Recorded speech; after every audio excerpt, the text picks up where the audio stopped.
Основоположник крымско-татарской этнопедагогики. Так в один голос называют Муидина Хайрудинова все, кто его знал. В память о выдающемся ученом к 70-летию со дня его рождения в Крымском инженерно-педагогическом университете провели круглый стол, который объединил его коллег, учеников и друзей. Muhyiddin Hoca aramızdan ketken olsa da o hep bir yaşay, gayeleri içinde yaşay, onun talebeleri yaşay, onu bayrağını kotarıp ketken. Muhyiddin Hoca o pedagogikada büyük alimlerden birisidir ki, ve tek pedagogika değil de o milli pedagogika esaslarını koyganlardan birisi. Şimdi bu gayeleri yaşay, yavaş yavaş alimler onun gayelerini ilerige sürüyatalar ve ileride de böyle olacağına işancımız kamil.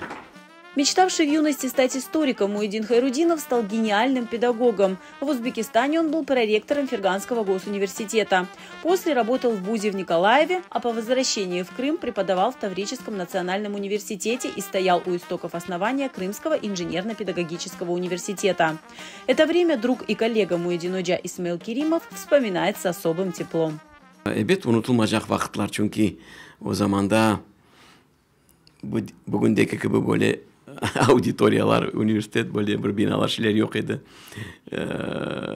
O zaman da pol juğan, süpürgen adam da yok idi. Bizler dekan olarak teşkil eteydik bu şeylerini, talebelerine beraber özümüz anda uçilişalarda. Neyse üniversite ayakta turdu ve Muhyiddin'a demek doktorluk disertasiya korçaladı sonra. Birçok kitaplar, birçok makaleler yazdı. Etnopedagogikanın başında turadi desek pek yanlış olmaz. Çünkü ondan evvel de kim korçaladı ben aklımda yok, böyle haberim yok. Ama neyse mutlak onun faaliyetini devam etmek gerek. Çünkü bu ciddi faaliyet.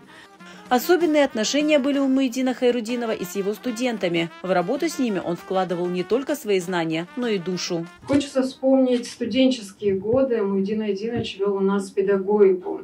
Я думаю, согласятся многие коллеги, многие бывшие студенты, что он вел занятия таким образом, что мы заслушивались и забывали писать конспекты. Ведение конспектов было обязательным, потому что не было доступа к библиотечным каким-то источникам, и не всегда можно было найти учебные пособия. То есть его интонация, его манера изложения как бы влюбляла нас в педагогику, в педагогическую науку. Муидин Хайрудинов стал автором более 200 научных статей и десятков учебных пособий. 70 yaşını doldurgan olsa, yaşagan olsa, da yapacak işleri çok olacak idi. Ama ilahi, takdiri ilahi, Allah'ın rahmetinde olsun. En esası Muhyiddin Hoca'nın aytkanlarını vasiyet olarak kabul etmek ve milli tahsil sahasında nasıl hizmet edebilsek o işlerini umutga geçirmek gerektir. Патриотическими стихами и песнями почтили память Муидина Хайрудинова ученики Добровской общеобразовательной школы.